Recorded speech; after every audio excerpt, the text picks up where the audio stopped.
안녕하십니까. 오늘 지체장애인 특성에 따른 스포츠 지도 강의를 맡게 된 서울시립대학교 스포츠과학과 진주현입니다. 네, 오늘 강의 중에 말씀드릴 내용입니다. 제 소개 간단하게 드릴 거고요. 그리고 척수장애, 뇌병변장애에 대해서 말씀을 드릴 텐데 오늘 시간이 제한적이기 때문에 척수장애를 대표하는 척수 손상에 대해서 말씀을 드릴 거고, 또 뇌병변장애를 대표하는 뇌성마비에 대해서 말씀을 드릴 겁니다. 나와 있는 다른 이렇게 흐리게 표시되어 있는 부분들은 또 다른 강의 자료를 이용해서 공부를 하시면 좋을 것 같습니다. 간단한 제 소개 먼저 드리겠습니다. 저는 현재 서울시립대학교 스포츠과학과 장애인 체육 전공 그 교수로 일을 하고 있고요. 용인대학교에서 특수학과 졸업을 하고 미국 오레곤 주립대학교에서 특수역 전공으로 석사, 박사 학위를 취득을 했습니다. 그리고 시립대학교에 오기 전에 위스콘신 주립대학교에서 스포츠과학과 조교수로 4년 정도 일을 하다가 16년도에 2학기부터 시립대학교 스포츠과학과에서 장애인 체육을 담당하고 있습니다. 현재 그 장애인 체육 발전을 위해서 나름 열심히 노력을 하고 있는데요. 몇 가지 제가 하고 있는 일들에 대해서 슬라이드에 좀 담아왔습니다. 학회에서도 일을 하고 있고요. 대한장애인체육회, 서울시장애인체육회, 스페셜올림픽 코리아 등에서 생활체육과 또 스포츠 전반에 관련된 발전을 위해서 미약하나마 노력을 하고 있습니다. 현장에서 저를 보시게 되면 이렇게 반갑게 인사할 수 있는 그런 기회가 있으면 좋겠습니다. 바로 시작하겠습니다. 척수 손상 먼저 강의를 시작을 할 텐데요.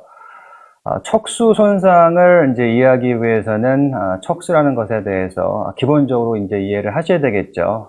척수라는 것은 1차적인 기능은 자극을 전달하는 어떤 그러한 몸의 신체 조직이라는 것이죠. 그래서 척수에 손상을 입게 되면 신경 조직들이 손상을 입어서 운동 기능이나 감각 기능이 제대로 전달이 되지 못해서 이 몸의 어떤 기능들이 제한을 받게 되는 그런 상태를 얘기하게 되겠습니다. 말하게 되겠습니다. 그래서 척수 손상 수준의 이하 부분은 대체로 마비 증상을 가져오게 되고요. 척수 손상의 위치가 높으면 높을수록 이 마비의 정도가, 손상의 정도가 심하게 되죠. 그림으로 보시게 되면 파란색 부분이 척수신경의 다발을 얘기를 하고요. 이 척수신경을 앞뒤로 이 척추라고 하는 뼈가 에워싸고 있는 모습입니다. 척수를 척추가 보호를 하고 있는데 이 척추 안에 있는 척수를 네 부분으로 나눠서 색깔별로 표시해 놓은 그런 그림을 보실 수 있습니다. 빨간색 부분은 그 경추 안에 있는 경수를 나타내고 있고요. 노란색 부분은 흉추 안에 흉수가 있겠고, 초록색 부분은 요추 안에 있는 요수, 또 맨 마지막에 있는 하늘색 부분은 천추 안에 있는 천수를 나타내고 있습니다. 그래서 번호가 이렇게 매겨져 있죠. 그래서 경수는 C1부터 C8, 그리고 흉수는 T1부터 T12 이렇게 번호가 매겨져 있는데 경추의 숫자, 또 경수의 숫자, 흉추의 숫자, 흉수의 숫자가 얼추 비슷합니다. 사실 똑같은데 이 경추와 경수의 숫자만 틀립니다.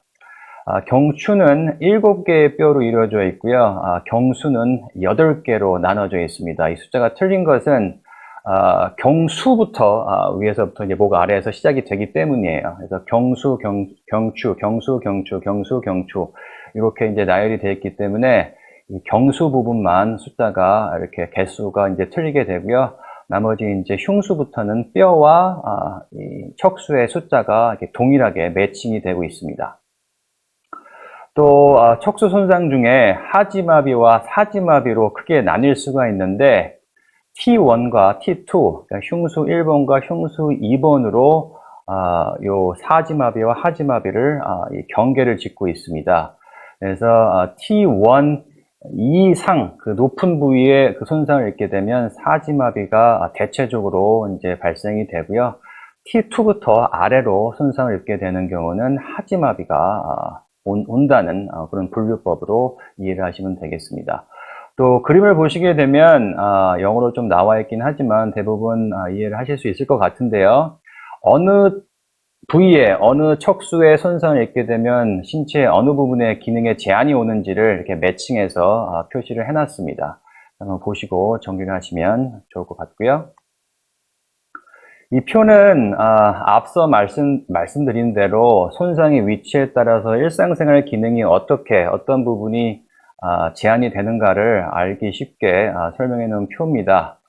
그래서 맨 아래 보시면 그 심벌이 어떤 의미를 갖고 있는지에 대해서 설명이 나와 있는데요.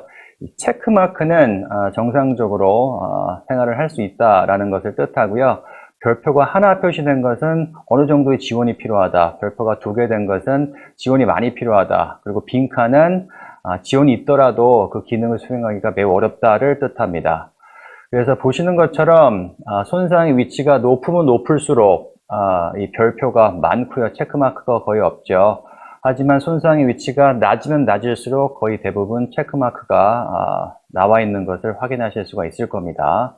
시간이 되실 때 자세하게 살펴보시면 일상생활 기능과 척수의 그 손상 부분과 위치에 따라서 어떻게 매칭이 되는지를 정리를 하실 수 있을 것 같습니다. 척수 손상에 따라서 분류를 할 수 있는데요. 신경학적인 분류법입니다. 그래서 2가지로 나눠집니다. 불완전마비와 완전마비로 나눠질 수 있는데요.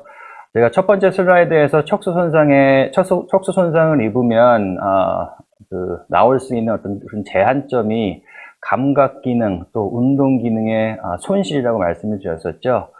불완전마비라고 하는 것은 운동 기능 또는 감각 기능이 둘 중에 하나가 남아있는 상태를 얘기를 하고요. 완전마비라는 것은 운동 기능과 감각 기능을 모두 잃어버린 상태를 얘기합니다. 그래서 이 불완전마비와 완전마비를 사지마비와 하지마비와 매칭해서 이 통계를 뽑아 보니까 불완전 사지마비가 가장 많고 불완전 하지마비가 가장 적은 그런 분포를 보였습니다. 하지만 그렇게 쏠림 없이 대체적으로 이 네 분류에서 고른 분포를 보이고 있는 모습을 보실 수 있을 겁니다. 이 사진은 모두 사지마비, 완전마비를 가지고 있는 사람들입니다. 근데 보기에 상당히 좀 차이점이 있어 보이죠. 그 뜻은 손상의 어떤 그 위치나 정도가 같더라도 어떠한 재활을 거치고 어떠한 노력을 하고 어떠한 생활체육에 참여하느냐에 따라서 이런 기능적인 차이가 나올 수 있다는 점입니다. 그래서 손상의 위치와 손상의 정도와 상관없이 열심히 재활의 의지를 갖고 운동에 참여하다 보면 이런 일상생활의 기능 또 더 많은 운동을 스포츠에 참여할 수 있다. 그래서 선생님들의 역할이 상당히 중요하다라는 말씀을 좀 드리고 싶습니다. 척수 손상 장애 발생률을 먼저 보시겠습니다. 지금 제가 슬라이드에서 보여드리고 있는 자료는 미국 통계인데요.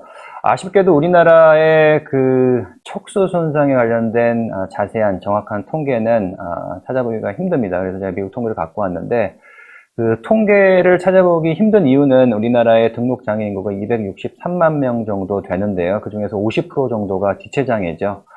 근데 그 지체장애 안에 척수 손상 장애도 들어가 있고, 뭐 절단 장애도 들어가 있고, 기타 관절에 관련된 장애도 들어가 있고, 이런 부분들이 다 아우러져서 나오는 통계이기 때문에 그 세부적인 하위 지체 장애에 관련된 통계가 찾기가 많이 어렵습니다. 그래서 저도 이제 찾아보고 있는데 그런 통계가 아직 정리가 안 돼서 미국 통계를 가져온 점 양해의 말씀 부탁드리겠습니다.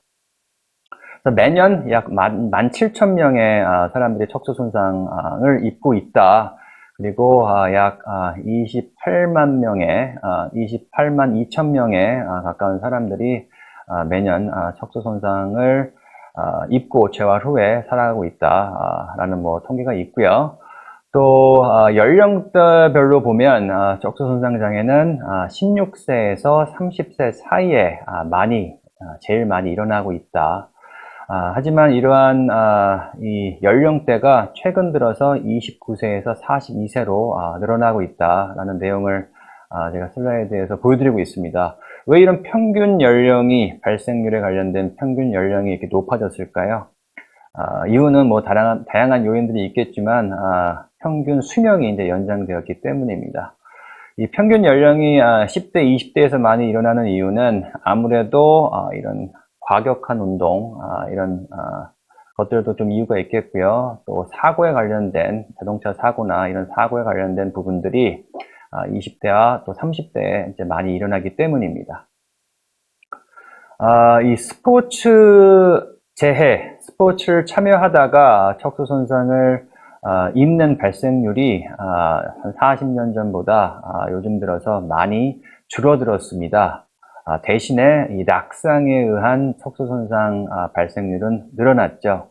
그래서 스포츠에 관련된 부분, 이런 통계들이 줄어든 이유는 아무래도 저희들이 이제 스포츠 활동을 하다 보면 이 안전에 관련된 부분들이 통상적으로 많이 이제 강조가 되어 왔고 그런 인식이 개선되었기 때문이라고 생각이 듭니다.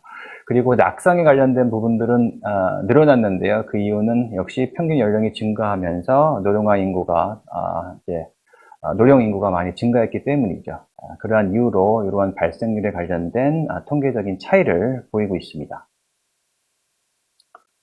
원인을 보시게 되면 제일 첫 번째 가장 큰 원인은 교통사고입니다. 그 다음 낙상이고요. 그리고 뭐 폭력 이런 거에 관련된, 그 다음 스포츠에 관련된 원인이 네 번째 위치하고 있습니다. 남녀를 나눠서 보시게 되면 남성, 여성보다 매우 많은 비율을 차지하고 있죠. 그래서 앞서 말씀드린 이 차사고, 뭐 낙상, 스포츠, 폭력 요거에 관련된 그 요인들이 남성에게서 훨씬 비례적인 관계가 이제 많이 있기 때문입니다. 스포츠를 중심적으로 좀 보시게 되면 우측에 그림이 또 통계가 나와 있는데요. 맨 위에 66% 다이빙에 관련된 그림이 나와 있죠. 그래서 머리부터 입수하는 이 다이빙 동작에서 물론 숙련된 어떤 그런 사람들의 경우에 상관이 없겠지만 숙련되지 않고 연습을 이제 많이 안 한 사람들이 이제 머리부터 입수를 하면 멋져 보이기 때문에 그런 행동들을 이제 많이 합니다. 네, 그런 행동들로 인해서 수영장 바닥에 머리부터 부딪히면서 이 척추와 척수에 손상을 입게 되는 그런 결과를 초래하게 되죠. 그래서 다이빙이 제일 그 빈도가 높은 스포츠 종류로 나와 있고, 이어서 차이가 좀 있긴 합니다만 미식축구, 또 스키, 그리고 뭐 서핑, 뭐 트램폴린, 뭐 이런 스포츠 종류들이 뒤를 이어서 척수 손상을 많이 발생시키는 스포츠 유형으로 나와 있습니다. 원인을 좀 더 이어서 살펴보시게 되면 앞서 말씀드린 교통사고라든지 뭐 낙상이라든지 폭력에 관련된 원인들이 대다수가 이 술에 의해서, 알코올에 의해서 발생이 되고 있다. 그래서 알코올을 조절하고 통제하는 것만으로도 척수 손상을 상당 부분 줄일 수 있다라는 통계가 나와 있고요. 그리고 지금은 많이 보편화가 되어 있고 인식이 많이 자리 잡혀 있죠. 그래서 이 안전벨트를 매는 것만으로도 척수 손상을 상당 부분 예방할 수 있다. 그리고 에어백과 안전벨트를 동시에 착용하는 것은 척수 손상을 아주 많은 부분을 줄일 수가 있다라는 통계가 나와 있습니다. 비용적인 부분에 있어서도 개인적으로나 국가적으로나 아주 많은 비용이 발생하는 그런 장애 유형이 척수 손상인데요. 역시 미국 통계이긴 합니다만 우리나라에도 비슷한 어떤 그런 통계치가 나오리라고 생각이 듭니다. 그래서 평균적으로 이 통계치를 보시게 되면 척수 손상을 입은 그 당해에 드는 비용이 22만 8천 불에서 77만 5천 불이라고 나와 있는데 약 원화로 환산을 하게 되면 3억에서 뭐 한 9억까지 든다는 그런 통계가 나와 있고요. 그리고 세 번째 보시게 되면 전생에 걸쳐서 척수 손상 때문에 발생하는 비용이 약 25세에 척수 손상을 입었다고 가정을 하면 68만 2천 불에서부터 약 300만 불까지 이런 어마어마한 숫자의 비용이 발생하게 된다는 통계가 있습니다. 그래서 가능하면 예방할 수 있도록 최선을 다해야 되겠죠. 이번 기간을 보시게 되면 1970년대에는 약 24일에서 최근에는 11일로 반 이상이 단축이 됐습니다. 그리고 재활 기간도 약 3달 정도에서 지금은 1달 정도로 많이 단축이 됐죠. 그래서 이 기간이 많이 단축이 됐다는 뜻은 여러 가지 처치나 이런 장비나 어떤 이런 재활 방법들이 많이 이제 좋아졌다는 그런 뜻을 나타내고 있습니다. 그리고 약 30%의 사람들이 재활 기간이 끝나고 일상생활로 돌아가서 다시 입원을 하게 되는데요. 이 입원 비율도 상당 부분 많이 줄어들었습니다. 그럼에도 불구하고 여전히 많은 사람들이 척수손상을 입고 입원을 하고 재활을 하기 때문에 앞서 말씀드린 대로 예방이 최선의 방법이다라고 강조하고 싶습니다. 2차 질환에 대해서 말씀을 드릴 텐데요. 특히 운동을 하시면서 2차 질환에 대해서 많이 신경을 쓰셔야 됩니다. 운동을 통해서 2차 질환을 예방을 할 수 있긴 하지만 2차 질환을 거의 대부분의 척수 손상 장애인들이 가지고 있기 때문에 어떠한 2차 질환을 가지고 있느냐에 따라서 어떠한 지도 방법과 어떠한 케어가 필요한지가 결정이 되게 되겠습니다. 2차 질환 많이 들어보셨죠? 2차 질환의 특징은 예방이 가능하다라고 하는 것입니다. 주 질환이 척수 장애인데 이 주 질환으로 인해서 주 장애로 인해서 부가적으로 나올 수 있는 이 컨디션, 영어로는 세컨더리 컨디션이라고 얘기를 하는데요. 이런 세컨더리 컨디션이 숫자와 정도가 조절이 될 수 있다고 하는 것이죠. 그래서 어떤 사람들은 상당히 관심을 많이 갖고 관리를 잘 하기 때문에 2차 질환이 거의 없는 경우, 예방이 잘 된다는 그런 의미겠죠. 반면에 어떤 사람들은, 어떤 척수 손상 장애인들은 관심과 어떤 예방의 노력이 좀 덜해서 2차 질환을 많이 갖고 있고 개수가 많아질 수 있고 또 그 정도 또한 심할 수가 있는 것이죠. 많이 들어보셨죠? 욕창. 앉아서 생활하는 시간이 이제 많이 있기 때문에, 많이 생기기 때문에, 이 욕창이라고 하는 부분이 척수손상 장애인들이 가장 많이 가지고 있는 2차 질환 또는 2차 장애가 되겠습니다. 그래서 욕창을 예방하기 위해서는 정기적인 피부 검사와 또 정기적인 규칙적인 운동 참여가 꼭 필요합니다. 두 번째는 골다공증과 골절에 관련된 부분인데요. 아무래도 이 좌식 생활을 많이 하기 때문에 움직일 수 있는 기회가 비장애인에 비해서 좀 적겠죠. 그래서 움직임이 적다 보니 그런 뼈에 자극이 이제 들어가기 때문에 아무래도 이 뼈가 약화되는 어떤 그런 비율이 비장애인에 비해서 크게 됩니다. 그래서 적극적인 재활, 움직임 역시 운동의 중요성이 다시 한번 강조가 됩니다. 폐렴, 특히 이제 흉추 4번 이상, 흉수 4번 이상을 다친 경우에는 호흡 기능이 제한되기 때문에 정기적인 패닝 검사, 또 유산소 운동을 중점적으로 역시 다시 한번 운동의 중요성이 강조가 되고 있습니다. 강직 역시 뼈처럼 근육 역시 좌식생활로 인해서 이 활동, 이 저하로 인해서 이제 사용할 수 있는 기회가 이제 많이 없기 때문에 근육이 이렇게 짧아지게 되는 거죠. 그래서 매일 스트레칭을 포함한 정기적인 규칙적인 운동이 중요하다.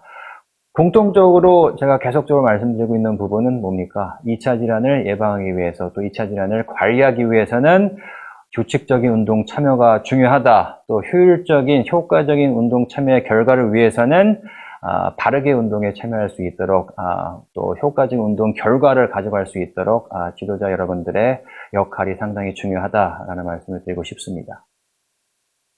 추가적으로 체온 조절, 또 비만, 심리적인 어떤 우울증이나 불안감 이런 것들도 모두 2차 질환에 포함이 되는데요. 특히 체온 조절은 중요한 부분이죠. 그래서 이 척수에 이 체온 조절을 담당하고 있는 척수에 마비가 오기 때문에 열이 나게 되면 땀이 배출이 됨으로 인해서 이 신체의 어떤 이 온도가 조절이 돼야 되는데 열은 나는데 땀이 안 남으로 인해서 고혈압이 이제 날 수 있고 쇼크까지 이어질 수 있는 그러한 2차 질환이 되겠습니다. 그래서 체온 조절을 잘 할 수 있도록 운동을 할 때 야외에서는 너무 많은 시간을 햇볕 아래에서 진행이 되지 않도록 잘 시간 조절을 하셔야 되겠고요. 실내에서 운동을 할 때는 이 환기나 온도 조절을 이제 잘 하셔갖고 적정한 온도가 유지될 수 있도록 유지를 해주셔야 됩니다. 실내 같은 경우에서 가장 적정한 운동 환경의 이 온도라고 하는 것은 약 22도에서 23도 정도가 되겠습니다. 그래서 온도와 습도를 규칙적으로 정기적으로 체크를 하셔서 이러한 2차 질환을 예방할 수 있도록 신경을 많이 써주시면 좋을 것 같습니다. 마지막 2차 질환인데요. 어떻게 보면 가장 중요한 부분일 수도 있겠습니다. 왜냐하면 생명과도 이렇게 직접적으로 연계가 될 수 있기 때문에 자율신경계 반사 소실이라는 건데요. 특히 흉수 6번 이상의 어떤 척수 손상을 입게 되면 아까 말씀드린 대로 자극이 오면 이 자극을 이렇게 해결할 수 있는, 스스로 해결할 수 있는 그런 능력이, 그런 기능들이 떨어지기 때문에 혈압이 이렇게 많이 올라가게 됩니다. 특히 화장실을 매번 운동하기 전에는 이렇게 많이 갔다 오셔야 되는데, 이제 방광에 이제 소변이 이렇게 많이 차게 되면, 비워달라는 신호가 이제 뇌로 전달이 돼야 되는데, 그런 신호가 뇌로 전달이 안 되고, 계속 방치를 하게 되고, 이제 운동을 할 수가 있겠죠. 그에 따라서, 이 몸의 어떤 체온도 올라가고, 혈압도 올라가면서 쇼크가 올 수 있는, 그런 위험한 상황이 올 수 있게 되겠죠. 그래서 이런 자율신경계 반사 소실을 방지하기 위해서는 아래 이렇게 나와 있는 대로 이런 증상들을 확인을 하시고 그 증상에 맞는 처치 방법을 꼭 숙지를 하셔야 되겠고요.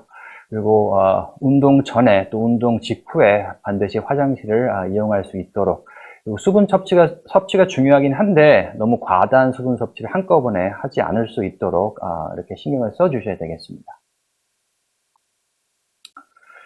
자율신경계 반사 소실의 촉발 요인, 앞서 말씀드린 대로 여러 가지 것들이 있죠. 그래서 이런 것들을 미리 잘 숙지를 하시고 그 처치 방법을 잘 알아두시는 것이 중요하겠죠. 척수 손상 장애인을 위한 운동 지침입니다. 전반적으로 이 정도는 기본적으로 이렇게 알아두셔야 되는 지침인데요. 기능이 있는, 잔존 기능이 남아있는 관절 주변의 운동을 먼저 실시하고 확장을 하시는 게 좋고요. 그리고 저항훈련이나 근력 운동을 할 때는 호흡을 참지 않고 실시를 하시는 것이 좋습니다. 물론 역도 선수라든지 엘리트 레벨 쪽의 척수 장애인의 경우에는 조금 틀린 어떤 그런 지침이 적용이 될 수 있겠지만, 일반적으로 재활 직후에 일상생활 기능에 이제 가져가기 위해서, 일상생활에 돌아가기 위해서 운동을 하시는 그런 척수 장애인들, 운동 초보자를 대상으로 하는 그런 지침이 되겠죠. 그래서 가능하면 처음 시작할 때는 호흡을 참지 않고 실시를 하시는 것이 중요하겠습니다.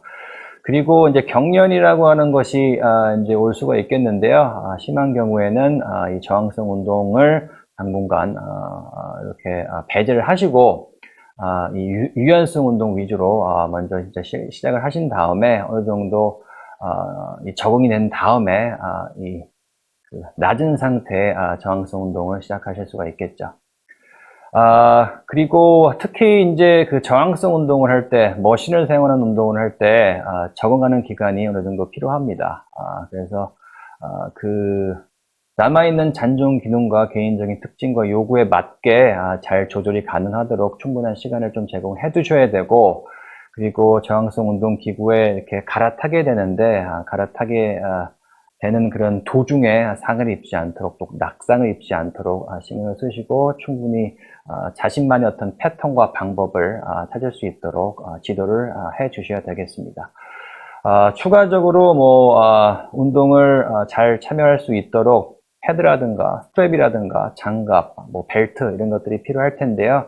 이런 것들을 개개인에 따라서 길이나 무게나 이런 것들을 잘 조정할 수 있게끔 맞춤화 시켜주시는 그런 노력도 필요하시겠습니다. 네, 지금까지 척추에 관련된 장애 중에 척수 손상에 대해서 알아봤고요. 이번에는 뇌병변 장애 중에 뇌성마비에 대해서 알아보도록 하겠습니다. 일단 뇌성마비라고 하는 그 용어는 이렇게 두 개의 개념으로 쪼개질 수가 있는데요. 뇌성이라고 하는 것은 쉽게 이해를 하시겠지만 뇌에 관련된 이라는 뜻이고요. 마비라고 하는 것은 저희는 지금 체육이라고 하는 영역 안에 있으니까 움직임과 자세에 관련된 장애다라고 이해를 하시면 될 것 같습니다. 그래서 뇌성마비라고 하는 것은 뇌에 어떤 문제가 생겨서 문제가 있어서 움직임과 자세에 어떤 제한이 생긴 그런 장애이다라고 이해를 하시면 될 것 같습니다. 그래서 제가 그 빨간색으로 이렇게 표시를 좀 해두었는데요. 대표적인 뇌성마비 장애인이 가지는 특징입니다. 뇌성마비는 다른 장애도 마찬가지겠지만 전생에 걸쳐서 지속적으로 나타나는 그런 장애의 한 유형이고요. 또 비진행성이다 라고 말씀을 드릴 수 있을 것 같습니다. 아무리 재활이나 운동이나 어떤 이런 노력들을 많이 해도 더 좋아지지 않고요. 또 안 한다고 해도 아주 악화되지도 않는, 그래서 진행이 되지 않는 그런 장애다라고 이해를 하시면 될 것 같습니다. 원인으로는 대부분이 그 출생 전 또는 출생 중에 나타나는 선천성 원인의 이유로 설명이 되는 그런 장애 유형으로 보시면 되고요. 요즘은 초음파나 CT, MRI 같은 이 촬영 진단 기술이 상당히 많이 발전이 됐기 때문에 이 뇌성마비의 발생률이 증가되고 있습니다. 그래서 이러한 증가율이 진단 기술에 의해서 순전히 진단 기술의 발달로 인해서 나오는 것인지 아니면 정말 뇌성마비 자체가 어떠한 이유로 인해서 많이 증가되고 있는지는 불분명합니다. 비진행성이긴 하지만 기능적인 차이는 큽니다. 마찬가지죠. 제가 척수 손상에 대해서 특히 사지마비, 완전 사지마비에 대해서 말씀을 드리면서 손상의 정도는 비슷하지만 기능적인 차이가 클 수 있다라는 말씀을 드렸었는데요. 뇌성마비 역시 같습니다. 뇌성마비의 어떤 유형이나 정도가 비슷할지라도 어떠한 재활과 노력을 했는지에 따라서 어느 정도의 운동에 관심이 있느냐에 따라서 기능적인 차이가 클 수 있습니다. 그래서 뇌성마비 자체를 저희가 변화를 줄 수는 없겠지만 그 뇌성마비에 따른 기능적인 부분에 어떤 큰 변화를 줄 수는 있다. 이것이 포인트가 되겠습니다. 그래서 제가 뇌성마비 강의를 지금 진행을 하는 동안 이 기능적인 부분에 대해서 상당히 강조를 할 텐데요. 선생님 여러분들도 이 기능적인 부분이 개선될 수 있도록 노력을 좀 많이 해주십사 부탁의 말씀드리겠습니다. 발생률을 보시게 되면 놀랍게도 흔히 볼 수 있는 저희 주변에서 흔히 볼 수 있는 당뇨병 또 관절염과 아주 비슷한 흡사한 발생률을 보실 수 있을 겁니다. 그리고 뇌성마비라고 하면은 이 중증의 어떤 그런 그 마비 증상을 쉽게 떠오르실 텐데 단마비도 있고 단마비 중에서도 상당히 그 경한 그런 마비도 있습니다. 그래서 저는 일상생활에서 어렵지 않게 뇌성마비를 가지고 있는 장애인들을 보게 되는데요. 그런 이유 때문에 아마 이런 발생률이 생각보다 많이 이렇게 높음을 이제 보실 수가 있을 겁니다. 그래서 오늘 그 뇌성마비에 관련된 이 강의를 들으시고 관심을 가지고 보시면 주변에 뇌성마비인들이 생각보다 많이 있음을 또 선생님들의 역할이 생각보다 중요함을 아실 수가 있을 것 같아요. 그래서 한국의 경우에 뇌병변 장애라고 하면 뇌성마비도 포함이 되어 있고 외상성 뇌손상도 포함이 되어 있고 뇌졸중도 포함이 되어 있습니다. 그 하위 세 가지 큰 하위 분류를 포함한 뇌병변 장애가 전체 등록 장애 인구의 약 10%를 차지하고 있습니다. 미국의 경우에는 약 80만 명의 사람들이 뇌성마비를 가지고 있다라고 하는 통계가 있고요. 앞서 말씀드린 대로 대부분이 선천적 뇌성마비입니다. 그래서 약 10% 정도만이 후천성 뇌성마비다. 진단을 하는 방법에는 여러 가지가 있겠죠. 가장 기본적인 것들은 앞서 말씀드린 대로 이 촬영에 의해서 뇌의 어떤 상태를 촬영하는 것인데 그 외에도 이 두 가지 정도가 포함이 될 수 있는데요. 운동기술의 단계적 지체를 체크할 수 있습니다. 운동기술의 단계라고 하는 것은 특히 이제 유아기 때 어떤 연령에 따라서 운동기술이 자연스럽게 발달하는 그런 순서를 정리해 놓은 것인데요. 뭐 예를 들면 3개월이 되면 뻗치기나 또 뒤집기를 하고, 뭐 6개월이 되면 기기를 하고, 9개월이 되면 무언가의 물건을 잡고 일어서고, 뭐 약 12개월이 되면 걷게 되고, 그 이후로도 여러 가지 이제 대근육 운동 기술들이 발달하게 되는데, 이런 일반적인 운동 기술의 단계를 따라오지 못하고 몇 개월씩, 몇 년씩 지체를 보인다면 뇌성마비를 가지고 있다고 진단할 수 있는 하나의 근거를 쓸 수 있다라고 하는 것이죠. 또 두 번째는 반사 기능이 남아있는 것입니다.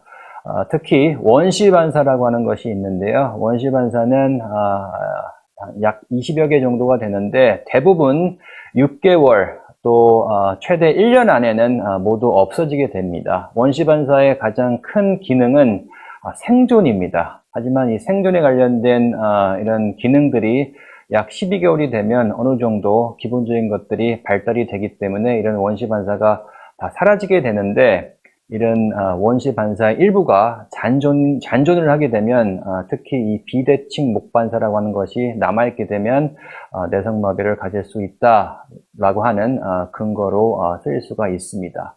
그래서 지금 시간상 그 영상은 제가 안 틀어드릴 텐데, 구글 또는 유튜브에 원시 반사, 비대칭목 반사 이렇게 타입을 하시면 쉽게 찾아보실 수 있습니다. 궁금하신 분들은 찾아보시기를 바라겠습니다. 뇌성마비 종류에 대해서 한번 보겠습니다. 신경운동학적으로 보시게 되면 뇌의 어느 부분에 마비가 생겨서 문제가 생겨서 나타나느냐에 따라서 나누는 분류법이죠. 그래서 경련성, 무정의성, 운동실조형, 그리고 이 세 가지 중에 어느 두 가지 이상이 혼합되게 되면 혼합형으로 나눠지게 되는데요. 경련성은 이 대뇌 피질에 어떤 문제가 있을 때 나오고요. 무정의성은 이 대뇌 기저 핵에 중앙에 있는 대뇌 기저 핵에 문제가 있을 경우에 나오게 되는 그런 분류입니다. 운동실조형은 손해 쪽에 문제가 있을 때 어떤 마비가 이제 나오게 되는 그런 분류가 되겠습니다. 근육 장력에 따라서도 분류를 할 수가 있는데요. 근육 장력이 너무 셀 경우에 고장성, 또는 너무 느슨할 경우에는 긴장 저하, 이렇게 분류를 할 수 있습니다. 또 이런 두 가지가 랜덤하게 다르게 나타날 경우에는 혼합형으로 분류하기도 합니다. 그럼 신경학적 분류 중에서 첫 번째인 경련성 뇌성마비에 대해서 좀 더 자세한 내용 알아보겠는데요. 앞서 말씀드린 대로 대뇌 피질에 문제가 생겨서 나오는 뇌성마비의 종류입니다. 여러 가지 보시는 것처럼 특징들이 있죠. 그 중에서도 빨간색으로 표시된 부분이 있는데요. 움직임이 경직되고 경련성의 형태를 보인다라고 제가 표시를 좀 해뒀습니다. 경직이라는 말은 다들 이제 이해를 하실 것 같고요. 경련성이라는 말도 이해를 하실 텐데, 이 jerky한, 영어로 이제 jerky라고 이제 말씀을 좀 드리고 있는데, 슬라이드에 표시를 해놨는데, 이렇게 근육이 이렇게 경직이 돼서 이렇게 튀는 어떤 이런 상태를 경련성이다 이렇게라고 이제 표현을 합니다. 설명을 하고 있습니다. 그래서 그렇게 이해를 하시면 될 것 같고, 특히 사진에서 보시는 것처럼 이 걷기의 패턴이 이렇게 특이성을 이렇게 보입니다. 가위 걷기라든지 편마비성 걸음걸이를 보이는 특징을 동반하고 있는 장애 유형이 경련성 뇌성마비가 되겠고요. 뇌성마비의 대다수가 이런 경련성 뇌성마비를 보이고 있습니다. 경련성 뇌성마비는 또 해부학적으로도 분류를 할 수가 있습니다. 신체 어느 부분에 마비가 있느냐에 따라서 나누는 부분인데요. 편마비는 그림에서 보시는 것처럼 한쪽 팔과 한쪽 다리가 마비가 된 상태를 얘기를 하고요. 하지마비는 이 상지는 괜찮은데 하지에 마비가 오는 경우죠. 그래서 그림에서 보시는 것처럼 하지가 이렇게 빨간색으로 표시가 되어 있습니다. 빨간색으로 표시가 된 부분이 마비가 있는 부분을 뜻합니다. 양측 마비는 조금 헷갈리실 수도 있겠는데 표시가 다 되어 있죠. 근데 상지보다는 하지가 색깔이 좀 더 진하게 들어가 있습니다. 그래서 사지 마비 같지만 상지는 어느 정도 경한 마비를 보이고, 그리고 하지에 중점적으로 마비가 있는 경우를 우리가 양측 마비다라고 분류하고 있습니다. 또 마지막에 보시는 것은 사지마비를 나타내고 있죠. 또 이게 한쪽 팔은 괜찮은데 또는 한쪽 다리는 괜찮은데 세 부분에 그 마비가 있는 경우를 삼지마비라고 하기도 합니다. 이 편마비, 단마비, 하지마비, 사지마비, 이 부위가 이렇게 마비된 부위가 이게 증가되고 있는 그런 모습인데, 마비가 증가되고 있고 마비가 된 부분이 많다고 하는 부분은 또 어떤 뜻일까요? 이 뇌의 손상이 어떤 문제가 많다는 뜻입니다. 그래서 사지마비일 경우에는 중복마비가 있는 경우가 아주 많습니다. 그래서 안면마비가 같이 동반되는 경우, 안면마비가 있음에 따라서 언어장애가 같이 오게 되는 경우, 이런 경우도 아주 흔하게 볼 수가 있습니다. 다시 신경학적 분류로 돌아가서 두 번째, 대뇌 기저 핵에 문제가 있을 경우에 나오는 이 신경학적 분류를 무종이성 뇌성마비다라고 얘기를 합니다. 여러 가지 특징들을 보실 수가 있고요. 특히 빨간색으로 표시된 부분을 보시게 되면 근육 장력이 변동되어진다, 변동되어서 나타난다 라고 나타나 있는데요. 어떨 경우에는 근육 장력이 고장성을 보이다가 어떤 경우에는 긴장절을 보이고, 어떨 때는 다시 고장성을 보이게 되는 그런 장력의 변화가 나타나는 것이죠. 이런 장력의 변화는 시간에 따라서 오전, 오후, 야간 또는 장소에 따라서 아니면 어떤 환경적, 개인적 요인에 따라서 변동이 나타날 수가 있겠죠. 하지만 랜덤하게 이 무작위로 나타난다는 그런 특징이 있습니다. 또 경련성, 어떤 이런 튀는 이런 동작들이 무작위적으로 또 과도하게 나타난다는 그런 그 특징을 보이고 있습니다. 그래서 자발적인 움직임이 아니고 비자발적인 과도한 경련이 많이 나타나기 때문에 칫솔질이나 수저를 이용해서 식사를 하는, 또는 연필을 사용해서 어떤 공부를 한다거나 하는 이런 행동들을 하는 데 있어서 어려움을 갖게 되는 것이죠.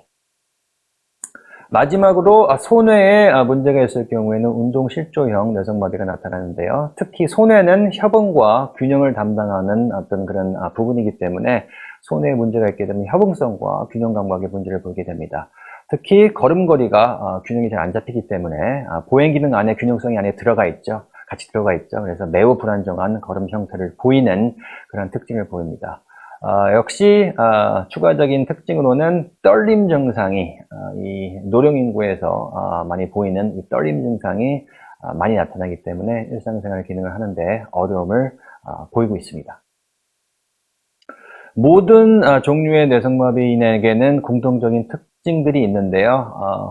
이 정도의 차이는 있겠지만 보행에 어려움이 있다. 그래서 보조기구를 사용하지 않고 또는 휠체어를 사용하지 않고의 차이점이 있지만 어느 정도의 보행에 어려움을 가지고 있다. 그리고 아까 말씀드린 대로 진단이 한 근거를 쓰일 수 있는 원시 반사가 존재한다. 원시 반사는 6개월 또는 1년 안에 사라져야 되는 그런 반사의 종류임에도 불구하고 이런 원시 반사가 부분적으로 남아있다. 그리고 정도에 따라서 위치에 따라서 중복 장애를 동반을 한다. 뇌성마비인들에게 스포츠 활동 또 운동을 계획하고 지도하실 때 슬라이드에서 나와 있는 것처럼 여러 가지 것들이 고려가 되어야 됩니다. 특히 거듭 강조하고 있듯이 기능 향상에 초점을 맞추시고 지도를 하셔야 되는데요. 몇 가지를 살펴보면 원시 반사라고 하는 것이 남아있기 때문에 반사신경이 어떤 반사신경이 이 비경화인과 비교했을 때 다르게 나오는지 체크를 좀 하셔야 되겠고요. 또 마비 부위와 마비 정도에 따라서 어떠한 자세와 관절 가동 범위가 가능한지를 체크를 하셔야 되겠죠. 그리고 이때까지 운동에, 스포츠에 잘 참여를 해왔는지, 해왔다면 어떠한 스포츠에 참여를 해왔는지, 그에 따라서 어떠한 체력 수준을 가지고 있는지 체크를 하셔야 되겠고, 불균형한 어떤 근육의 발달로 인해서 어떠한 보조기구가 필요한지, 어떠한 지지가 필요한지, 어느 각도에서의 지원이 필요한지, 이런 것들 역시 체크를 하셔야 되겠습니다. 그거에 맞게, 그런 기능에 맞게 바른 또 적당한 수정이, 조절이 일어나야겠죠. 또 마지막으로 나와 있듯이 뇌성마비 자체보다는 뇌성마비로 인한 기능이 현재 어떠한 상태를 보이고 있는지 이 기능적 분류에 따라서 운동을 계획하시고 지도를 하셔야 되겠습니다. 그래서 사진을 몇 가지 보여드릴 텐데요. 불균형적인 어떤 근력, 체력 수준, 또 자세에 따라서 일반적인 운동 방법이 적용이 어려운 경우가 있습니다. 이렇게 해서 이렇게 뭐 모래주머니, 스트랩을 이용한 모래주머니라든지 비너를 이용한 손목에 있는 어떤 지지를 이용한 이 시스템을 이용해서 중량 운동을 할 수 있게끔 유연성 운동을 할 수 있게끔 이렇게 고려를 하신다든지 또 이 벨크로 장갑을 사용을 해서 경련성인 무작위적인 튀는 동작 때문에 이 파지하는 동작이 어려울 경우에 이런 지원도 한 아이디어가 되겠고요. 이런 것들이 없을 경우에는 이 에이스 랩핑이라고 하죠. 이런 랩핑 방법을 이용해서 손을 고정시키고 운동에 참여할 수 있게끔 하는 이런 방법들도 있겠습니다. 앞서 말씀드린 기능적인 분류 시스템인데요. CP1부터 CP8까지 8등급에 의해서 기능이 분류되고 있습니다. 1, 2등급은 가장 중한 뇌성마비를 뜻하고요. 5, 6, 7, 8등급은 경한 뇌성마비를 뜻합니다. 일반적으로 1, 2등급은 전동 휠체어가 필요한 정도로 이해하시면 될 것 같고 3, 4등급은 수동 휠체어 그리고 5, 6, 7, 8등급은 정도에 따라서 어떤 이런 목발이라든지 크러치, 워커가 필요할 경우도 있겠지만 휠체어 없이 보행이 가능한 정도로 이렇게 이해를 하시면 될 것 같아요. 그래서 보차, 또 전동축구 같은 스포츠가 중증 1, 2등급 뇌성마비인들이 참여할 수 있는 그런 스포츠 종류가 되겠고요. 뇌성마비 축구, 또 수영 이런 것들이 5, 6, 7, 8등급의 뇌성마비인들이 참여할 수 있는 그런 스포츠 종류가 되겠습니다. 기능 분류 요 시스템을 잘 살펴보시고 그 뇌성마비의 어떤 마비 부위와 정도를 좀 이해하시고 운동을 계획하시고 지도하시는데 사용을 하시기 바라겠습니다. 앞서 말씀드린 대로 많이 아시죠? 중증 뇌성마비인들, 특히 1, 2등급 뇌성마비인들이 즐겨하는 보치아의 그림이 나와 있고요. 또 수중활동, 뇌성마비 축구 그림도 보실 수가 있습니다. 그래서 정도에 따라서 이렇게 좀 정적인 또는 아주 동적인 그런 활동에 모두 참여하고 있는 모습을 보실 수 있습니다. 특수체육 활동, 이 장애인 체육은 뇌성마비인들이 자신들이 원하는 운동을 할 수 있도록 지원해주고 그들의 기능이 개선될 수 있도록 도와주는 것이라고 생각이 듭니다. 그래서 이 기능적인 부분에 계속 초점을 맞춰서 지도를 하신다면 지속적으로 규칙적으로 또 운동에 참여할 수 있고 또 기능이 개선될 수 있는 그런 역할을 할 수 있지 않을까라는 생각이 들고요. 장애인 체육 안에서 축구는 크게 4가지로 나눠집니다. 잘 아시다시피 시각장애 축구가 있고요. 청각장애 축구가 있고 그리고 지적장애 축구가 있습니다. 그리고 뇌성마비 축구도 있죠.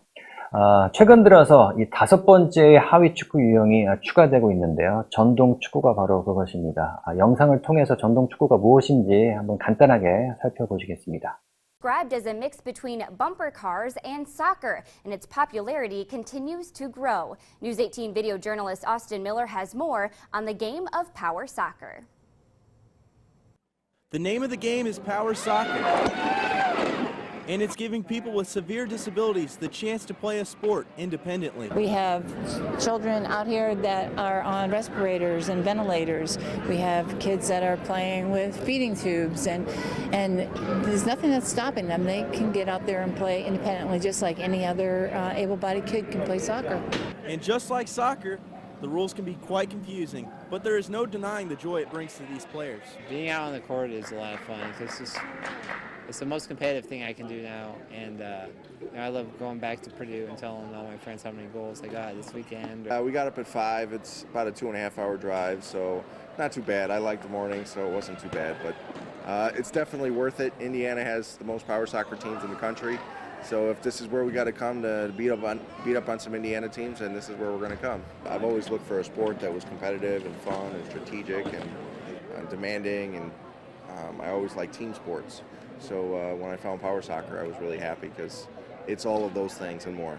Powered by 2 car batteries, these $8,000 chairs travel just over 5 miles an hour, which may seem slow, but once you get out there, it can be a humbling experience. It's not so easy. You know, my kids have been in power chairs since they were 2 years old, so I'm used to driving a power chair around. When you get in these chairs, they are so sensitive. You barely touch the joystick and the thing is jumping and it's moving, and it's incredible how these kids can control it. Founded in 2006, the United States Power Soccer Association has helped create over 100 teams throughout the country. And while the game is still young, it has given athletes a chance to travel the world to places like Australia, Japan, and France, where the last World Cup was played. It's really cool to say that I'm, a World Cup winner. Before I played, I would normally just sit in my room and play Xbox or something like that. And now I have something to do social, to get out and travel the world, meet new people everywhere. The sport continues to grow. With 17 countries now playing, Karen says the next step is to become the first power wheelchair sport at the 2020 Paralympics. Austin Miller, News 18. 네, 잘 보셨죠? 생각보다 상당히 재밌어 보입니다. 배구공보다, 축구공보다는 상당히 조금 큰 사이즈의 공을 사용을 하고 있고요. 전동 축구를 위해서 특별하게 디자인된 그런 휠체어를 사용을 하고 있습니다. 상당히 재밌어 보이기는 하나 아쉬운 부분이 휠체어가 상당히 비싸 보이죠. 네, 상당히 비쌉니다. 국내에서 제작이 되지도 않고요. 그러한 배리어가 있긴 하지만 그럼에도 불구하고 이 전동 축구를 즐기는 그런 인구가 많이 늘어나고 있는데요. 제가 이제 한강공원에서도 요 여름에 이 전동 축구를 이제 즐기시는 그런 모습을 클럽이었던 것 같은데요. 많이 본 기억이 있습니다. 그래서 이런 흥미 또 이런 어떤 참여를 이제 운동에 대한 그런 것들을 이제 높일 수가 있기 때문에 인구가 조금씩 참여 인구가 많이 늘어나고 있는 듯한 그런 느낌입니다. 그래서 만약에 중증 뇌성마비인들을 지도하고 계시거나 지도하실 계획이 있다면 이런 전동 축구도 하나의 선택지에 포함이 될 수 있지 않을까 생각이 듭니다. 마지막으로 뇌병변 장애, 뇌성마비를 포함한 뇌병변 장애인들이 스포츠를 참여할 때 이런 것들이 조금 적극적으로 고려가 되면 어떨까 하는 생각이 있습니다. 그래서 스포츠를 참여할 때, 운동을 할 때 가장 중요한 부분은 재미가 있어야 된다고 생각을 합니다. 여러 가지 목적이 많이 있겠지만 과연 내가 계획하고 있는 운동이 재미가 있는가, 참여자들이 얼만큼 좋아하는가가 가장 중요할 것 같아요. 그래서 이 즐거움이라고 하는 요소가 반드시 들어가야 될 것 같고요. 요새 장애인 체육 쪽에서 자기결정권이 많이 이제 이슈가 되고 있죠. 그래서 지도자가 도움을 줄 수는 있겠지만 당사자가 스스로 선택한 활동인가, 당사자의 의견이 충분히 반영이 되었는가가 또한 고려가 되어야 되겠습니다. 또 물리적으로, 사회적으로, 또 정신적으로 이 접근성이 보장이 되는가를 체크를 좀 하셔야 되겠고요. 만약에 접근성에 방해가 되는 요인들이 있다고 하면 그런 방해 요인들은 제거가 가능한가, 제거가 가능하다면 어떻게 제거가 가능한가라고 하는 부분을 생각을 좀 하셔야 되겠죠. 그리고 비용 역시 빠질 수 없는 부분입니다. 그래서 비용이 발생이 된다고 하면 어떻게 그런 비용에 대한 지원을 받을 수 있는가 역시 고민을 좀 하셔야 되겠고요. 그런 소스를 찾아서 지원을 받으시면 좋을 것 같습니다. 그리고 독립성에 관련된 부분, 결국 운동이라는 것을 통해서 체력 있는 어떤 기술의 발전도 중요하겠지만 이 사회 참여에 관련된 부분들도 아주 중요한 어떤 그런 목적 중에 하나죠. 그래서 운동을 통해서 어떻게 독립적으로 일상생활을 할 수 있는지에 대한 것까지도 같이 고려를 하시면 좋을 것 같고요. 또 가능하면 우리가 추구하고 있는 통합 환경에서 장애인들만이 할 수도 있겠고요. 때에 따라서 비장애인과 함께 할 수도 있겠죠. 그래서 통합 환경 안에서 할 수 있는 그런 운동인가 스포츠인가를 생각하시면 전반적으로 의미 있는 운동 참여 또 스포츠 참여가 될 수 있을 것 같습니다. 오늘 그 제한된 시간 때문에 세부 하위 장애 유형을 전부 다루진 못했는데요. 척수 장애 중에서 대표적인 척수 손상에 대해서 알아봤고요. 또 뇌병변 장애 중에서 가장 대표적인 뇌성마비에 대해서 알아보았습니다. 추가적인 하위 장애 유형들은 또 다른 기회를 통해서 저 또는 다른 분들이 강의를 해 주실 수 있을 거라 생각이 들고요. 오늘 강의를 통해서 선생님들 그 장애인 체육을 계획하시고 또 지도하시고 하시는데 작은 힘이나마 도움이 됐으면 좋겠습니다. 감사합니다.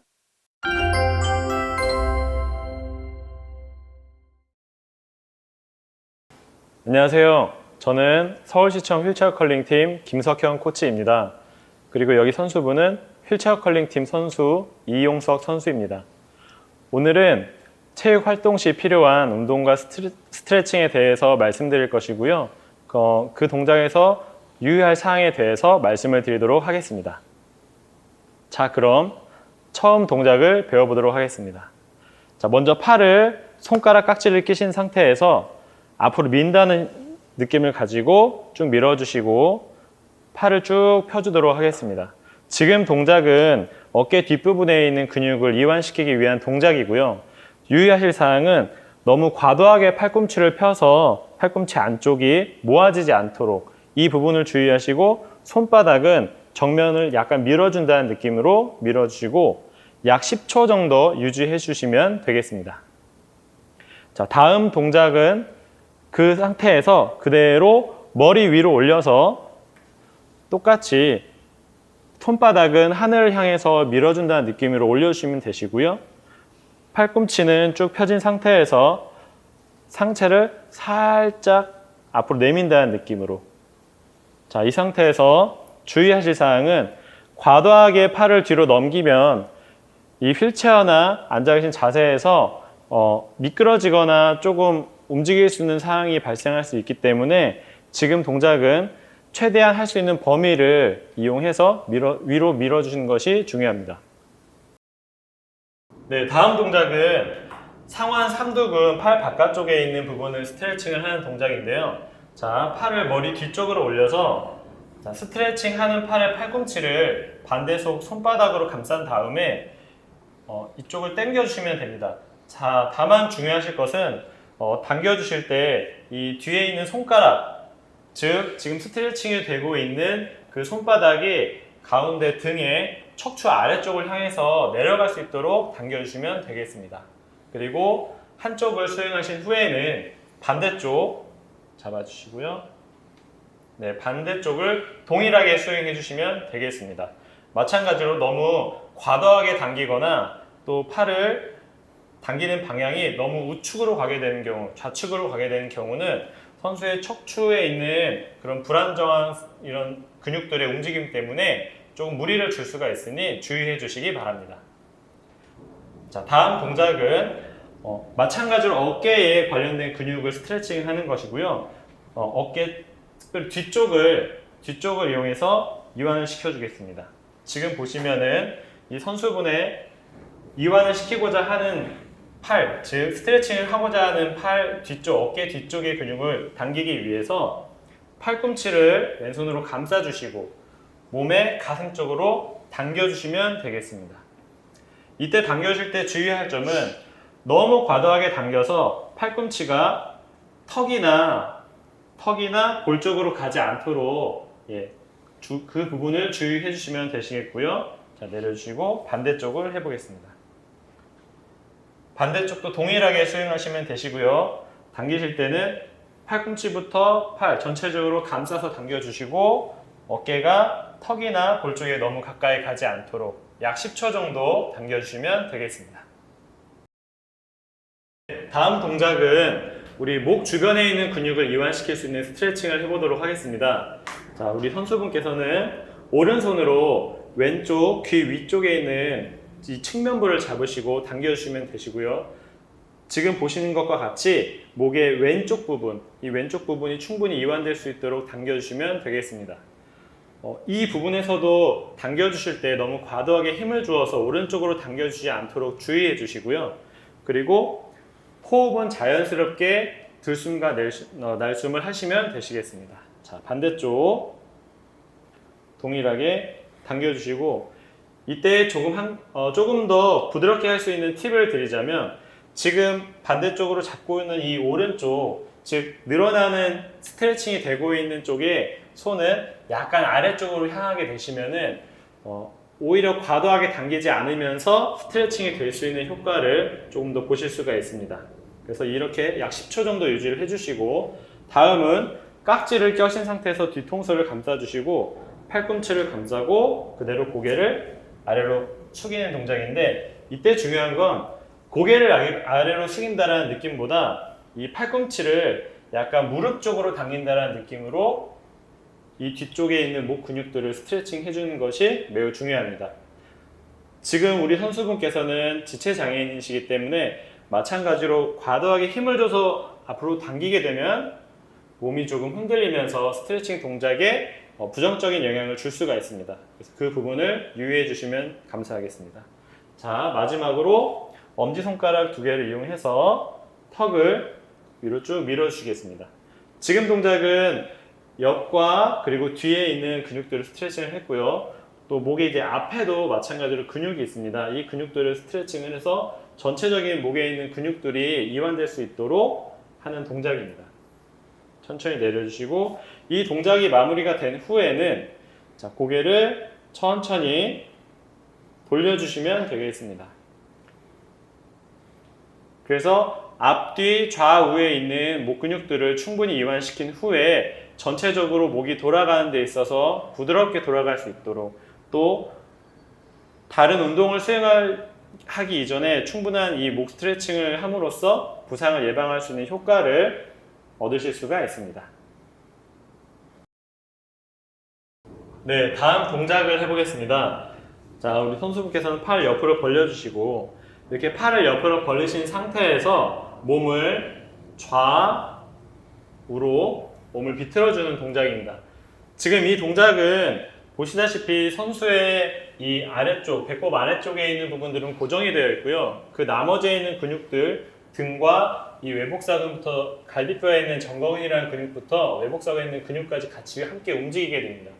자, 이렇게 해서 몸통을 좌우로 돌려줌으로써 이 몸통 전체에 있는 근육들을 동적으로 스트레칭을 하게 되는 동작이고요. 지금 한 번만 더 팔을 올려주시고, 이 동작을 하실 때 주의하실 점은 몸을 돌리는 방향으로 시선이 따라가게 됩니다.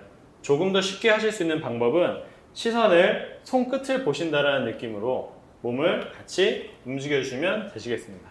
자, 오른쪽으로 한 번 더. 네, 이렇게 해서 과도하게 너무 몸을 돌리려고 하기보다는 내가 할 수 있는 범위, 그 가동 범위 내에서 몸을 돌려주시고, 그 마지막에 있는 가동 범위에서 조금만 더 간다는 느낌으로 몸을 비틀어 주시면 되겠습니다. 자, 그리고 다음 동작은 팔 마찬가지로 옆으로 벌리신 상태에서 자, 왼쪽으로 먼저 가보겠습니다. 자, 지금 보시면 이 손가락은 하늘을 향해서, 위쪽을 향해서 뻗어주시게 되고요. 마찬가지로 시선은 손가락을 바라봐 주시면 되시고, 팔을 쭉 뻗음으로써 옆에 있는 이 등 근육, 그리고 등과 연결되어 있는 어깨 근육, 그리고 팔 근육, 이 부분들이 함께 스트레칭이 되게 됩니다. 쭉 늘려주시고요. 네, 한 번만 더. 지금과 같은 이완 스트레칭 동작이 필요한 이유는 아무래도 운동을 하실 때 지체장애이신 분들은 이 상체를 이용한 운동이 많기 때문에 가능하면 이 전체적으로 상체에 관련된 모든 근육들을 함께 이완시켜 주는 것이 중요합니다. 네, 다음 동작은 앉아 계신 선수분의 이 앞쪽에 있는 근육들을 전체적으로 스트레칭 할 수 있는 동작을 해보도록 하겠습니다. 먼저 깍지를 뒤로 껴주시고, 이 상태에서 어깨를 뒤쪽으로 쭉 빼시면서 가슴을 열어주게 됩니다. 지금 같은 동작을 하실 때 마찬가지로 깍지를 끼신 상태에서는 이 팔꿈치를 뒤로 제낀다는 느낌보다는 깍지를 아래로 내린다는 느낌으로 팔을 같이 펴면서 이 동작을 해주시면 되겠습니다. 쭉 늘려주시고 다시 제자리로 갔다가 한 번 더. 이때 마찬가지로 호흡은 뒤로 쭉 어깨를 뒤로 젖힌 상태에서는 호흡을 잠시 멈췄다가 천천히 힘을 빼면서 호흡을 후 뱉어주시면서 약 10초 정도 한 2번 내지 3번 정도 반복을 해주시면 되겠습니다. 그리고 다음 동작은 지금 동작과 반대로 보통 앉아있는 이 휠체어를 이용하시는 우리 지체 장애인 분들은 뒤쪽에 있는 근육들이 경직되어 있거나 굳어 있는 부분들이 대부분입니다. 그래서 지금 우리 선수분 같은 경우에도 이 뒤쪽에 있는 부분의 스트레칭이 조금 더 필요한데 뒤쪽에서 허리, 등에서 허리 이 사이에 깍지를 끼신 다음에 팔꿈치를 앞쪽으로 쭉 당겨주는 동작입니다. 네, 지금 우리 선수분께서는 아주 잘하셨는데요. 그냥 당겨서 있는 것이 아니라 턱을 가슴 위쪽, 목 아래쪽까지 당겨준다는 느낌으로 이렇게 고개까지 같이 숙여주면은 아주 훌륭한 스트레칭이 될 수가 있습니다. 이렇게 해서 목부터 뒤에 있는 이제 승모근 그리고 등에 있는 이 광배근 전체에 있는 근육들이 쭉 이완될 수 있도록 함께 스트레칭을 해주시면 되겠습니다. 천천히 제자리로 돌아왔다가 한 번만 더 해보겠습니다. 자, 앞으로 팔꿈치를 쭉 빼주면서 제자리. 네, 가볍게 호흡을 하시면서 약 10초 정도 반복해 주시면 되겠습니다. 네, 다음 동작은 팔에서 어떻게 보면 가장 중요하게 우리가 생각할 수 있는 이 손과 손목 그리고 전완근에 있는 부분들의 근육들을 스트레칭을 해보도록 하겠습니다. 선수분께서는 지금 오른손 이 전완근에서 아래쪽에 있는 부분을 스트레칭을 하고 계십니다. 자, 이 동작은 마찬가지로 손을 어깨 높이 정도 올려주시고 손바닥을 반대쪽 손바닥을 이용해서 내 얼굴 쪽으로 앉아 계시면 얼굴 쪽으로 쭉 당겨주시면 되겠습니다. 이렇게 당겨주신 후에 바로 다음 동작으로 넘어갈 수가 있습니다. 손목을 아래로 내려주시고요. 이렇게 해서 반대 손으로 손등 전체를 감싼 다음에 그대로 천천히 당겨주시면 되겠습니다. 그래서 아래쪽, 위쪽, 전체적인 이제 위아래에 있는 근육들을 같이 스트레칭을 해주시면 되시고요. 반대쪽을 해보도록 하겠습니다. 지금 동작을 하실 때는 특별하게 뭐 호흡을 유의한다든가 그런 부분들은 중요하지 않고요. 다만 중요한 것은 너무 과도하게 당겨서 과신전이나 과굴복이 일어나지 않도록 그 부분을 주의해 주시면 되시고요. 마찬가지로 팔꿈치를 너무 과도하게 안으로 넣는 동작이라든지 또 너무 넣지 않고 그냥 힘을 주지 않는 상태에서 당기게 되면은 손목만 아플 수 있기 때문에 그 부분을 주의해 주시면 되겠습니다. 자, 이렇게 전완근을 스트레칭하고 나서는 바로 주먹을 가볍게 쥔 상태에서 손목을 돌려주겠습니다. 이 손목을 돌려주는 부분이 중요한 이유는 손목을 돌림으로써 전완근에 회외근과 회내근이라는 근육이 있는데 그 전체적인 근육들을 한 번에 동일하게 움직임으로써 협응성에도 도움을 줄 수가 있고요. 지금 이 부분, 이렇게 손목을 돌리는 자체가 근육에 열을 발생할 수 있기 때문에 운동 전에 할 수 있는 스트레칭으로서 아주 효과적으로 볼 수 있습니다. 그래서 손목은 약 한 10번 정도 돌려주시면 되겠습니다. 네, 다음은 마무리 동작으로 할 수 있는 숨쉬기 운동을 해보겠습니다. 선수는 그냥 가볍게 무릎에 손 올린 상태에서 팔을 Y자로 넓게 벌려준다는 느낌으로 호흡을 들이마셨다가 후 뱉어주시면서 다시 손을 가지런히 모아주시고요. 들이마셨다가 후 모아주시고 지금 동작도 한 번 더 너무 과도하게 뒤로 팔을 뻗기보다는 내가 갈 수 있는 부분까지 가서 관절의 가동 범위를 유지를 해주시고 가볍게 호흡을 들이마신다라는 의미는 지금 가슴을 전체적으로 호흡을 들이마시게 되면은 몸 앞쪽이 열리게 됩니다. 아무래도 지체장애인이신 분들은 몸이 앞쪽으로 굽어져 있기 때문에 이 부분들을 조금 더 열어준다는 의미로 스트레칭을 마무리 한 번 더 한다는 의미로 생각을 해주시면 감사하겠습니다. 네, 지금까지 지체 장애인을 대상으로 한 스트레칭을 설명드렸습니다. 앞으로 지체 장애인을 지도하실 때에는 근력 강화나 어떤 기능적으로 많은 것을 향상시키기보다는 부상 방지에 목적을 두고 조금 더 효율적으로 운동을 지도하시면 아마 지체 장애인 분들에게 많은 도움을 주실 수 있을 것이라 생각이 듭니다. 감사합니다. 네, 이번에는 기구를 이용해서 할 수 있는 근력 강화 운동 2가지 정도 소개를 드리도록 하겠습니다. 지금 선수가 위치한 이 머신은 시티드 체스트 프레스라는 머신이고요. 일반적인 그런 체스트 프레스 머신과 조금 다르게 여기 보시면 의자를 넣었다가 뺄 수 있는, 한마디로 휠체어를 타시고도 충분히 이용이 가능하실 수 있게끔 만들어 놓은 약간 변형된 기구입니다. 그래서 이 기구를 이용하실 때는 다른 부분에서 중요하게 주의하실 점은 없고요. 이 의자를 뺐다 꼈다 해서 충분히 뒤쪽으로 위치를 한 다음에 선수분이 운동을 하실 수 있게끔 자리를 만들어 주시면 되겠습니다. 그리고 이제 선수분이 이 운동을 하실 때 조금 생각해 보실 점은, 이 기구는 대흉근, 즉 이 앞에 있는 가슴을 조금 더 발달시키기 위한 운동이고, 그리고 이 손잡이가 2가지로 위, 아래로 나눠져 있습니다. 이 두 부분을 조금 더 생각해 보실 부분은, 선수분의 앉은 키가 조금 더 높은 경우에는 이 위쪽을 잡으실 수가 있고요. 지금처럼 우리 선수분의 키가 보통인 경우에는 이 아래쪽을 잡으시면 되겠습니다. 자, 손잡이를 먼저 잡아주시고, 네, 이렇게 손잡이의 위치를 확인하시는 것은 내 어깨보다 조금 더 낮은 위치의 손잡이가 위치할 수 있도록 하시는 게 중요한데요.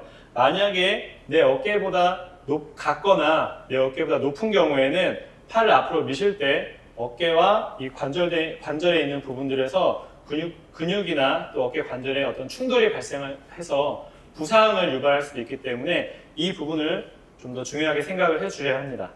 자, 이렇게 해서 자세를 맞춰 보시고 난 뒤에는 오른쪽 하단에 보면은 중량을 설정을 하게 되어 있습니다. 그래서 저 중량을, 내가 들 수 있는 중량을 설정을 한 후에, 자, 등은 등받이에 그대로 기대 주시고, 이때 과도하게 무게를 많이 들기 위해서 등을 기댄 상태에서 턱을 당기기도 합니다.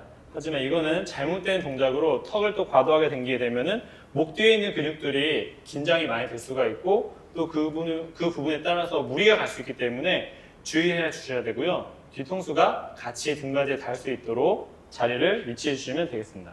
자, 천천히 앞으로 밀어보겠습니다. 하나, 손바닥으로 지금 있는 이 그립, 손잡이를 다 감싸주시면 좋고요. 둘, 천천히, 셋. 지금처럼 앞으로 밀어주실 때 호흡을 같이 내뱉어 주시면 되시고요. 천천히 뒤로 왔다가 호흡을 들이마시고 다시 후 내뱉으시고, 한 번 더 쭉 천천히 바로. 네. 지금 이 기구 같은 경우에는 여기 있는 이 손잡이 전체 프레임을 뒤로도 할 수 있고요, 앞으로도 할 수 있는데, 이거는 내 어깨의 가동 범위가, 한마디로 어깨의 유연성이 얼마나 좋으냐 또 나쁘냐에 따라서 이 위치를 조절하셔서 충분히 효과적으로 운동을 하실 수가 있습니다. 네, 다음 근력 운동은 랩풀다운이라고 하는 등 근육 강화 운동을 함께 배워보도록 하겠습니다. 지금 먼저 앞서 말씀드린 것과 같이 사실은 앉아서 할 수 있는 이 의자가 이쪽에 위치를 해 있는데, 이 의자를 빼서 저 뒤쪽으로 돌려놓은 상태에서 우리 선수분이 휠체어를 앞으로 밀어놓고 허벅지 위쪽으로 이 패드가 안정적으로 고정이 되도록 고정을 시켜 놓은 후에 동작을 실시하게 됩니다. 자, 앉은 상태에서 이렇게 허벅지가 고정되었으면은 자신이 할 수 있는 무게를 이 오른쪽에서 설정을 하시면 되시고요.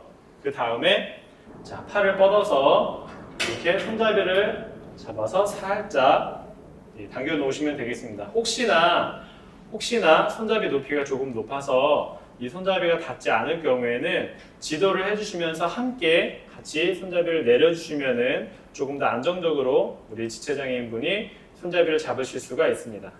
자, 이 상태에서 자, 시선은 정면을 바라보게 되시고요. 자, 어깨를 조금 내리면서 팔의 힘과 등의 힘을 이용해서 아래쪽으로 당겨보도록 하겠습니다. 자, 하나, 호흡은 지금 후 내뱉어주시고 천천히 올라갔다가 한 번 더, 둘, 후. 네, 지금 동작에서 중요한 것은 지금 손수분이 약간 뒤로 젖혀져 있는데 이게 조금 더 과도하게 젖혀지다 보면은 아무래도 이 지금 손잡이와 이 프레임에 매달리는 경우가 발생할 수가 있습니다. 그렇게 해서 이 부분이 발생하지 않기 위해서 지금 이 패드가 조금 더 안정적으로 고정이 되어야 하고요. 자, 천천히 올려주시고 한 번 더, 둘, 내리시고 네, 이렇게 내리시면서 호흡을 내뱉어주시고 천천히 올리면서 호흡을 좀 더 가다듬고 들이마셨다가 쭉 당겨주시고 이 내리는 동작과 올리는 동작의 속도는 1대2 비율로 하시면 되는데 내리실 때의 속도를 1이라고 한다면 올리실 때는 조금 더 천천히 2 정도로 하나, 둘 정도의 카운터로 나눠서 여기에 있는 등 근육과 팔 근육이 충분히 이완되면서 근육의 긴장을 느낄 수 있도록 하시면 되겠습니다. 그리고 지금 보시는 것 같이 이쪽에 손잡이들이 많이 위치를 해 있기 때문에 지금 운동을 수행하고 계신 이 선수분이 조금 힘들어한다, 조금 어려워한다면은 함께 이렇게 조금씩 조절을 해줌으로써, 보조를 해줌으로써 운동을 훨씬 더 효과적으로 수행하실 수가 있습니다. 한 번 더, 후, 내리시고, 자, 천천히 제자리로 올려놓겠습니다. 팔을 내려주시고,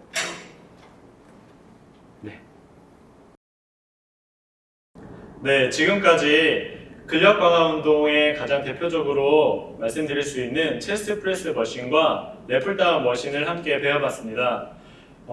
이 두 가지 머신을 사용하실 때 가장 먼저 생각하셔야 될 것은 우리 사용하시는 사용자인 지체장애인의 안전과 부상 예방을 가장 큰 목적으로 두시면 아마도 여러분들이 지도를 하실 때에 훨씬 더 효과적으로 그리고 효율적으로 지도를 하실 수 있을 것이라 생각이 됩니다. 감사합니다.